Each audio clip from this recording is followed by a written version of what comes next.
अब तक हमने देखा एक डॉक्टर आके जॉ का इलाज कर देता है और तब जो उस आदमी को जला देता है जिसने उसकी फैमिली को मारा था, और आगे बाकी निंजास को ढूंढने लगता है पर उसे कुछ नहीं मिलता, जिस वजह से वो माइक के पास मदद के लिए जाता है। पर वहाँ पर भी निंजास उन पर हमला कर देते हैं और तब उन दोनों को आउजा पर शक होता है। और अब आगे तब यहाँ पर एक आदमी पर हमला हो जाता है पर उसके बॉडीगार्ड उसे बचाकर वहाँ से ले जाते हैं। तब वो आदमी कहता है, प्लीज गॉड मुझे उस डीमन से बचा लो। और तब एक आदमी अपने रोबोट्स को यूज करके उसे मार देता है और तब उसे हिगान की फोटो आती है जिसे देखकर वो बहुत ज्यादा खुश होता है और कहता है, ये तो सच में कितना इंटरेस्टिंग मिशन है। तब हमें यहाँ एक मीटिंग दिखाई जाती है जहाँ लिल खाना खा रहा होता है। तब यामाजी वहाँ आ जाता है और लिल कहता है, वो किस तरह की बेकार सी जॉब थी, उन्हें मारने के लिए तो मुझे ज्यादा मेहनत भी नहीं करनी पड़ी और उसके लिए मुझे अपना बड़ा रोबोट वेस्ट करना पड़ा, तो इसलिए अगली बार ऐसे कामों को दूसरों को हैंडल करने देना। ठीक है मास्टर यामाजी। तुम एक स्वॉर्ड हो और स्वॉर्ड एक वेपन होता है जिसकी खुद कोई इच्छा नहीं होती। मैं समझ गया बॉस, पर मैं आपको एक चीज कह दूं, आपकी पिकअप लाइंस अब बहुत ज्यादा पुरानी हो चुकी हैं। इस तरह निंजा की तरह इधर उधर घूमना और किसी प्रण और सीक्रेट कोड को मानना आपका स्टाइल नहीं है। या फिर ऐसा हो सकता है कि आपको पुरानी चीजें बहुत पसंद आती हैं। एग्जाइल्स को इस टाइम निंजा नहीं माना चाहता, तो अब हम उन्हें एनिमीज मानते हैं और जैसे ही हम उन्हें ढूंढ लेते हैं वैसे ही उन्हें मार दिया जाता है, क्योंकि हम नहीं चाहते कि हमारे सीक्रेट आर्ट्स कभी बाहर आएं। वैसे मुझे मानना पड़ेगा बॉस, ये अगली वाली जॉब कुछ ज्यादा ही इंटरेस्टिंग लग रही है। हिगान जो कि जापान की हिस्ट्री में इलाइट निंजाज में से एक था, इसने बहुत सारी फाइटिंग टेक्निक्स को मास्टर कर रखा है और जब ये अपने टारगेट्स को मारता है तब ये उन पर बिल्कुल भी रहम नहीं करता। ये तो निंजाज में भी ट्रू निंजा है और अब ये सिर्फ मेरा होने वाला है। हमने इसे पहले भी मारा है और तब डॉक्टर्स ने इसे मरा हुआ घोषित कर दिया था, पर पता नहीं ये कैसे बच गया। हमें तो लगता है कि इसने कोई सीक्रेट आर्ट को यूज किया है। सीक्रेट आर्ट तो ये वो स्पेशल टेक्निक में से एक है जो कि ओल्ड निंजास यूज किया करते थे। ये तो सच में बहुत ज्यादा एक्साइटिंग लग रहा है। हमें अगली बार ध्यान रखना होगा कि हम उसे पूरी तरह मार दें, पर उससे पहले हमें जानना होगा कि आखिरकार उसकी टेक्निक क्या है और उसके लिए हमारी प्रेपरेशन स्टार्ट हो गई है। इसके लिए मेरे पास एक आसान सा सोल्यूशन है। वो बहुत जल्दी मेरे पैरों में पड़ा होगा और मेरे जूते चाट रहा होगा जब मैं उसे बुरी तरह मारूंगा। ओह हाँ, मैं एक चीज तो भूल ही गया, आखिरकार उस रिपर का क्या हुआ। तब यहाँ जाई कुछ बंदों को मार डालता है और तब एक निंजा कहता है, बिना गर्व के अपनी तलवार उठाना बस एक वायलेंस है और ये बात मैंने तुम्हें बहुत पहले सिखाई थी। जाई, आखिरकार तुमने कितने एग्जाइल निंजास या फिर मैं ये कहूँ कि अपने पुराने साथियों को मार दिया है। ऑर्गेनाइजेशन अब पूरी तरह से करप्ट हो चुकी है और तुम लोग एग्जाइल्स को इसलिए मार रहे हो क्योंकि तुम्हें उनसे डर लगता है, और अब जो एग्जाइल्स बच गए हैं उन्हीं के अंदर सिर्फ गर्व रह गया है। और इसका सबूत ये है कि तुम हिगान को मारने में नाकाम हुए हो। उसने ये प्रूफ कर दिया है कि हम जैसे लोग जो कि पुराने तरीकों पर विश्वास रखते हैं वो तुम जैसों के हाथों नहीं मरते हैं। और अब जब बाकी एग्जाइल निंजास को इसके बारे में पता लगेगा तो वो लोग भी मेरी तरह तुम्हारे खिलाफ खड़े हो जाएंगे। तो चलो फिर अब मैं तुम्हें दर्द के साथ बताता हूँ कि किस तरह मैंने तुम्हें ये तलवार उठाना सिखाया है। और तो वो बंदा अपनी सीक्रेट आर्ट को यूज करके जाई पर हमला कर देता है और कहता है, इस ब्लेड ऑफ विंड से बचना इम्पॉसिबल है, ये मेरी सीक्रेट आर्ट है जिसे फ्लाइंग स्वेलो कहते हैं। पर यहाँ हम देखते हैं जाई बिल्कुल ठीक होता है। तब वो निंजा कहता है, अब तुम दूसरी बार मेरी टेक्निक से नहीं बच पाओगे, पर रुको, तुम्हारी तलवार कहाँ है? और तब हम देखते हैं जाई की तलवार उस निंजा के आर पार हो चुकी होती है और वो कहता है, तो ये चीज ऐसे ही होनी थी। तो चलो फिर अब मैं नर्क की गहराइयों में तुम्हारा इंतजार करता हूँ। तब यहाँ लिल कहता है, मुझे पूरा यकीन है कि वो रिपर भी हिगान को मारने के लिए बहुत उत्सुक हो रहा होगा। मैंने जाई को हिगान के साथ किसी भी तरह की लड़ाई करने से मना किया है। तो आप ये कहना चाहते हैं कि आप उन दोनों को लड़ने ही नहीं देंगे? तब यहाँ माई कहता है, आखिरकार तुम मुझे ये क्या बता रहे हो, ये तो बिल्कुल बकवास है। तब हम देखते हैं जिस जगह पर हिगान और माइक मिले थे उस केस को ऑफिसर्स ने बंद कर दिया है और उसके मालिक को चाइनीज माफिया के साथ जोड़ दिया है और वो पूरी लड़ाई एक दो गैंगों के बीच की लड़ाई में तब्दील हो गई है। तब माइक कहता है, आखिरकार तुम ये क्या बकवास कर रहे हो, वो बंदा तो एक मामूली इंसान था और ढंग से बर्तन भी नहीं धो सकता था। तब एक ऑफिसर कहता है, तो फिर इसे इस तरह देखो कि तुम्हें अब वहाँ का बेकार सा खाना नहीं खाना पड़ेगा। तब माइक का बॉस उसे अपने साथ ले जाता है और कहता है, तुम्हें अपनी ड्यूटीज पर ध्यान देना चाहिए माइक, और अगर तुम बार बार ऐसी जगह पर अपनी नाक घुसाते रहोगे जहाँ पर तुम्हारी जरूरत नहीं है तो मैं तुम्हें नहीं बचा पाऊंगा। जरा ध्यान से सोचो, तुम ये सब कुछ करके अपनी अच्छी सी रिटायरमेंट को खराब कर रहे हो। इसकी जगह तो तुम पूरा दिन विस्की पी सकते हो और फिशिंग कर सकते हो। तब माइक कहता है, इस टाइम तो मुझे विस्की से ज्यादा जापानीज साके अच्छी लगती है। तब उसका सीनियर कहता है, तो फिर मैं तुम्हारे लिए एक अच्छी साके भेजूंगा और साथ में एक फिशिंग रोड भेजूंगा। तब माइक कहता है, तो उसके लिए थैंक यू। और हाँ, वो फिशिंग रोड आउजा ने बनाई होगी ना? तो उसका सीनियर कहता है, तुम्हें थोड़ा आराम करना चाहिए, क्योंकि जब लोग थक जाते हैं तब वो बुरे डिसीजंस लेते हैं। और अब तभी आना जब तुम्हारा रिटायरमेंट डे होगा, और यही एक एक्स पार्टनर होने की नाते मेरी एडवाइस है। तो याहिगान किसी चीज को बना रहा होता है और तभी उसे अपनी फैमिली की याद आने लगती है, जिस वजह से वो पूरी तरह कांपने लगता है। तब वहाँ पर माइक आ जाता है और कहता है, तुम थोड़े पागल हो, इस जगह को तो मेरा नेविगेशन भी ढूंढ नहीं पा रहा था। ये जगह अच्छी है क्योंकि यहाँ से मैं देख सकता हूँ कि कोई यहाँ आ रहा है या नहीं। मैंने उससे कहा था कि मैं डैमेज के पैसे दे दूंगा, पर मुझे नहीं लगा था कि मुझे पूरे रेस्टोरेंट के पैसे देने पड़ेंगे। मुझे उस बूढ़े आदमी के लिए बहुत बुरा लग रहा है कि उसे गलत केस में फंसा दिया गया है, तो उसके लिए हमें बाद में कुछ करना होगा। तो क्या अब तुम पैकिंग डक खाओगे? तब अंदर जाकर माइक कहता है, एनालिसिस करके हमें पता चला है कि वो ब्लेड स्पेशल अलॉय का बना था और वो अलॉय आउजा का है। तो इससे पता चलता है कि आउजा और निंजास के बीच में जरूर कोई कनेक्शन है। तो मैं इसके आगे और इन्वेस्टिगेशन करूंगा और देखूंगा कि मुझे और कुछ मिलता है या नहीं। आउजा सच में बहुत डेंजरस कंपनी है और FBI उसके इशारों पर चल रही है और वो चाहते हैं कि मैं पीछे हट जाऊं।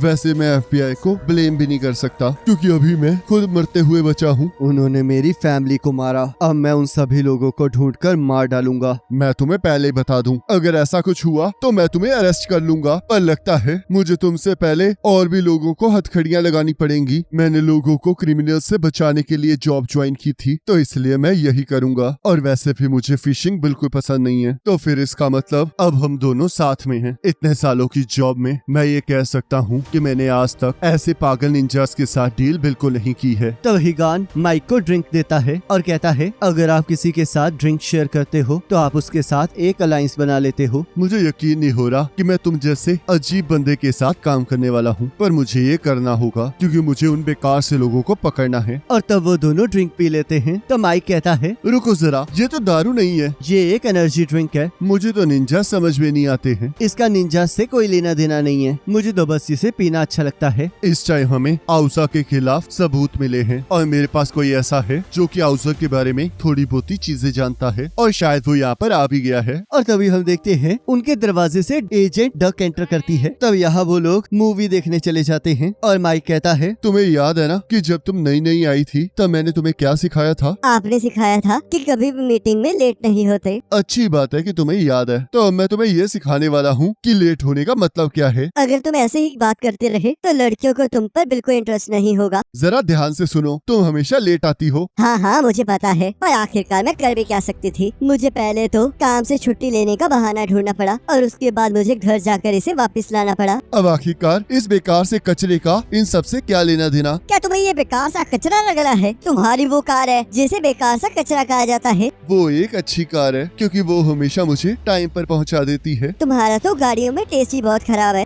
तो हिगान कहता है, ये कार 20वीं सेंचुरी के बेस्ट डिजाइनर ने बनाई है। इसके अंदर air cooled 4 cylinder 1500 CC displacement engine है। इसका body work, rear mounted engine और रियर व्हील ड्राइव, इसके बहुत अच्छे फीचर्स हैं। ये एक अच्छी कार है। तो ये हुई ना निंजा वाली बात, तुम्हारा गाड़ियों को लेकर बहुत एक्सीलेंट टेस्ट है। तो हिगान माइक को घूरने लगता है। तब माइक कहता है, शांत हो जाओ, ये हमारी साइड है। तुम्हें क्या लगता है उन फ्यूचरिस्टिक वेपन्स को किसने एनालाइज किया है? मुझे हमेशा से निंजा बहुत पसंद थे, तो इसलिए मेरे पास तुम्हारे लिए एक क्वेश्चन है। बहुत हो गया, हम यहाँ पर निंजा और कार्स के बारे में बातें करने नहीं आए हैं। मुझे पता है कि हम यहाँ पर आउजा के बारे में बात करने आए हैं, तो चलो फिर जल्दी से अंदर बैठ जाओ। तब यहाँ अंदर माइक और हिगान को फिट होने में मुश्किल हो रही होती है। तब एमा कहती है, शांत हो जाओ क्योंकि तुम बहुत जल्दी ये सब कुछ देखकर रोने वाले हो। और तब हम देखते हैं उसकी पूरी कार में लैपटॉप होते हैं और उन सभी के सामने बहुत सारी स्क्रीन्स आ जाती हैं। तब एमा कहती है, मेरी दुनिया में तुम्हारा स्वागत है। ये एक बहुत बड़ा मूविंग कंप्यूटर है जिसे मैंने खुद बनाया है। जो सारी इंफॉर्मेशन अब हमें चाहिए वो यहाँ पर है। मैंने आउजा के बारे में बहुत रिसर्च की है और मुझे पता चला है कि आउजा एक मल्टीनेशनल एंटरप्राइज कंपनी है जो कि military weapons, telecommunication, entertainment, clean energy और बाकी चीजें जो कि टेक्नोलॉजी से रिलेटेड है उनको बनाने में इसी का हाथ है। और इनके ग्लोबल मार्केट शेयर बहुत ज्यादा है और ये लोग बहुत जल्दी अपने कंपटीशन को खत्म कर रहे हैं। इनके बहुत सारे प्रोडक्ट्स, बहुत सारे सॉफ्टवेयर और हार्डवेयर सिस्टम्स को चेंज करते जा रहे हैं और अब हम ये कह सकते हैं कि इस दुनिया में कोई ऐसी जगह नहीं बची है जहाँ पर आउजा नहीं है। और इस चीज से बहुत सारे डार्क रूमर्स भी पैदा हुए हैं। आखिरकार तुम किस तरह के डार्क रूमर्स की बात कर रही हो? इनके राइवल ऑर्गेनाइजेशन के बहुत सारे पर्सन और बहुत सारे जर्नलिस्ट जो कि इनके फ्रॉड्स को इन्वेस्टिगेट कर रहे थे वो सारे बहुत ज्यादा मिस्टीरियस तरीके से मारे गए। और अभी अभी की बात है कि जिस पर्सन को तुम लोग यहाँ पर देख रहे हो वो यूरोप का बहुत ज्यादा जाना माना पॉलिटिशियन था और उसने अपनी कंट्री में फॉरेन कंपनीज को आने से मना कर दिया था और अचानक से वो एक कार एक्सीडेंट में मारा गया। और जब उसकी जगह उसके सक्सेसर ने ले ली तो उसने फॉरेन कंपनीज को अपने देश में आने की इजाजत दे दी और उन्हीं कंपनी में से एक कंपनी आउजा है। उनकी प्रोग्रेस में बहुत सारी डेथ हुई है और मेरे हिसाब से निंजाज ही इनके पीछे हैं। मुझे यकीन नहीं हो रहा कि एक बड़ी इंटरनेशनल कॉर्पोरेशन और निंजा साथ काम कर रहे हैं और अगर ये सच है तो ये सच में एक डरावना सपना है। तो यहाँ आउजा में एक्सपेरिमेंट्स चल रहे होते हैं और जोसेफ कहता है, ये तो सच में बहुत कमाल का है, मुझे हर बार इसे देखकर बहुत अच्छा लगता है। तब एक साइंटिस्ट कहता है, सर पिछले लास्ट टेस्ट से आउजा रिएक्टर की आउटपुट बढ़ गई है और अब ये पर सेकंड 2.2 मिलियन किलोवाट्स पावर को जनरेट कर सकता है और अब तो हमारे वायरलेस पावर ट्रांसफर सिस्टम भी बहुत अच्छे से काम कर रहे हैं। यही वो चीज है जो हमारे फ्यूचर को ब्राइट बनाएगी और अगर हमने इस टेक्नोलॉजी को हर छोटी छोटी जगह पर भेज दिया तो दुनिया वैसी नहीं रहेगी जैसी अब है। आउजा ही इस दुनिया में सबसे बेस्ट कंपनी बनेगी। जो मैजिक हम यहाँ बना रहे हैं वो लोगों की दुनिया बदल देगा और बहुत जल्दी आउजा पूरे वर्ल्ड को एक नया स्टैंडर्ड देगा। और तब वो वापस अपने रूम में चला जाता है जहाँ यामाजी उसका वेट कर रहा होता है। तब जोसेफ कहता है, तुम्हें देखकर बहुत खुशी हुई, वैसे तो मैं चाहता था कि हम डिनर पर बात करें, तुम तो डायरेक्टली मेरे ऑफिस ही आ गए हो, क्या कुछ इम्पोर्टेंट बात है? तो यामाजी उसे वो फोटो दिखाता है जहाँ पर हिगान पर हमला हुआ था। तो जोसेफ कहता है, ये मेरी टीम के बंदे हैं, हमें उस वेपन पर फीड डाटा चाहिए था जो हम बना रहे हैं और एक निंजा जिसके पास सुपर ह्यूमन एबिलिटी है वो हमारे वेपन को टेस्ट करने के लिए परफेक्ट सब्जेक्ट है। और मैंने इस चीज को पूरी तरह से इंश्योर किया था कि मेरी टीम एक्स निंजा को ही टारगेट करे जिसका तुम्हारी ऑर्गेनाइजेशन से कोई लेना देना ना हो। तो यामाजी उसे घूरने लगता है। तो योसेफ कहता है, अच्छा ठीक है, अगली बार मैं तुम्हें पहले ही बता दूंगा। तुम देख सकते हो ना कि हमें बहुत सारे डाटा की जरूरत है तो इसलिए हमें उस वेपन को चलाने की जरूरत थी। हम लोग पार्टनर्स है ना, तो अगर हमें बेटर फ्यूचर बनाना है तो हमें साथ मिलकर काम करना होगा। अगली बार से ऐसा कोई भी स्टंट मत करना। और वहाँ से चला जाता है। तो यहाँ एमा कहती है, ये जगह आउजा का सेंटर है और यही वो स्टार्टिंग पॉइंट है जहाँ से हमें आगे का सब कुछ पता चलेगा और हमें ये भी पता चलेगा कि निंजाज इसमें कैसे इन्वॉल्व है। हमें पता है कि उनका सेंटर आउजा सिटी में है जो कि एक एक्सपेरिमेंटल सिटी है और उस पूरी सिटी को ऑर्गेनाइजेशन ही चला रही है। वहाँ पर वो लोग बहुत सारी टेक्नोलॉजीज और एनर्जी सोर्सेज को टेस्ट करते हैं। तभी हिगान माइक को पीछे की तरफ धकेलता है और हम देखते हैं उस गाड़ी की छत से कोई तलवार से हमला कर देता है। तो हिगान एमा को गाड़ी भगाने के लिए कहता है और यहाँ माइक उस निंजा पर गोलियां चलाने लगता है जो कि उनकी छत से उन पर वार कर रहा होता है। तभी हिगान अपनी सीक्रेट आर्ट यूज करके उस निंजा को मार देता है। पर तभी हम देखते हैं उनकी गाड़ी एक ट्रक के साथ टकरा जाती है जिससे एमा और माइक दोनों बहुत ज्यादा घायल हो जाते हैं। तभी वो निंजा उन पर हमला कर देता है और हिगान उसके हमले से बचकर बाहर आ जाता है और तब वो दोनों आपस में लड़ना स्टार्ट कर देते हैं। तो वो दोनों दीवारों पर लड़ते हुए छत पर पहुंच जाते हैं और वो दोनों एक दूसरे के साथ बराबरी की टक्कर दे रहे होते हैं। तब हम देखते हैं वो निंजा एक रोबोट होता है और तब वो अपने अंदर से बहुत सारी तारें निकालता है और हिगान के ऊपर टारगेट लॉक करके उन सभी तारों से उस पर हमला कर देता है। तो हिगान उन तारों से बचने की कोशिश करने लगता है पर तभी एक तार उसकी पीठ पर हमला कर देती है। तो हिगान अपनी सीक्रेट आर्ट को यूज करता है जिसकी वजह से उसके 6 और हाथ आ जाते हैं और वो सारे हाथ उन सभी तारों को पकड़ लेते हैं। तब वो रोबोट हिगान पर हमला कर देता है पर हिगान उसके हमले से बचकर उसी की तारों के साथ उसे गोल गोल घुमाकर दूर फेंक देता है। पर तब वो रोबोट उस पर मिसाइलें फेंकना स्टार्ट कर देता है और यहाँ वो तारे दोबारा से उस रोबोट में जुड़ जाती हैं जिससे कि वो हिगान को पीछे की तरफ खींच लेता है और वो मिसाइलें जैसे ही हिगान को छूने लगती हैं हिगान उन दोनों मिसाइलों को बीच में से काट देता है, जिससे कि वहाँ पर धमाका होता है और हिगान हवा में उड़ने लगता है। तब वो रोबोट अपने मुंह से मिसाइलें फेंकता है, पर हिगान हवा में ही उन सभी को डॉज कर देता है और उस रोबोट पर अपनी एक तलवार फेंककर दूसरी तलवार को उसके मुंह के आर पार कर देता है। तो हिगान उस रोबोट में से उसका कैमरा निकाल लेता है और उसे नीचे फेंक देता है। तो यहाँ लिल वो सब कुछ देख रहा होता है और हिगान उसे मारने की धमकी देकर उस कैमरे को तोड़ देता है। तब यहाँ एम्बुलेंस आकर माइक और एमा को ले जाती है। तभी हिगान को एक फोन आता है और एक पर्सन कहता है तो वक्त आ गया है जब हम बात करेंगे हिगान। और इसी के साथ एपिसोड खत्म हो जाता है। अब नेक्स्ट एपिसोड का लिंक आपके स्क्रीन पर आ रहा होगा, उस पर क्लिक करके अगले एपिसोड को देख सकते हो।